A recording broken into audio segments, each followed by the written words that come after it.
another nomination. SB19 is in Music Bank Pre-Vote Open Global Fan Vote KBS.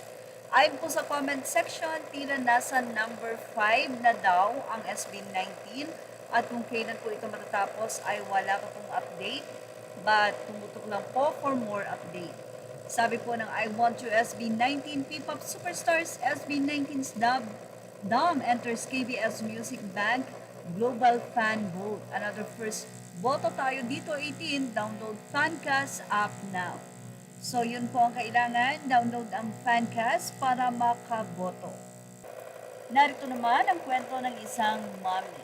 PTPA mula kay Diyos Giro. Hindi ako madalas mag-post dito pero this one is special and my heart is so full. For several days, sinasabi ng daughter ko na may surprise daw siya for me.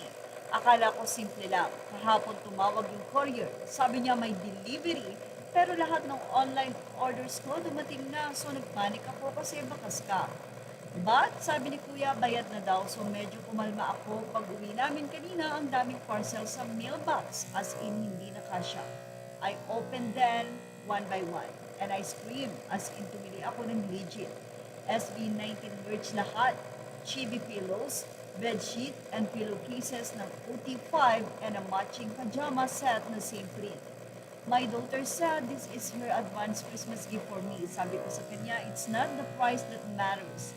It's the thought, the effort, and that she used her hard-earned money to make me happy. As a baby 18, I didn't expect to be this emotional, pero iba talaga yung joy na binibigay ng SB19. Hindi lang sila music, they are comfort, inspiration, and reminder to keep going. And now, literal na kasama ko silang matulog. Sabi nga nila, hindi ka pa certified 18 kung hindi mo pa sila napapanaginipan. So kung hindi pa sila dumalaw sa akin ngayong gabi, ewan ko na lang. My heart is full of gratitude, full of love, full of life. P.S. Di po ako seller or endorser. Yan na lang ang nasabi niya at napasana all na lang ang mga caps. Mula naman kay Navarro Omgarena, nanawagan siya na sabi niya, hi mga Kafoha X18, I know na mahal din natin ang AHOP but please choose our priority. SB is now penetrating K-pop voting sites at malaking stepping stone ito para mas ma-recognize sila globally. Ito na ang matagal na nating hinihintay. If we want to see them on the Grammys, is the near future. Let's make it. Well, it seems na magiging busy na naman ang 18. Yan ang ating Showbiz Lab update. Images are all credit to the rightful owners. Please like, share, and subscribe.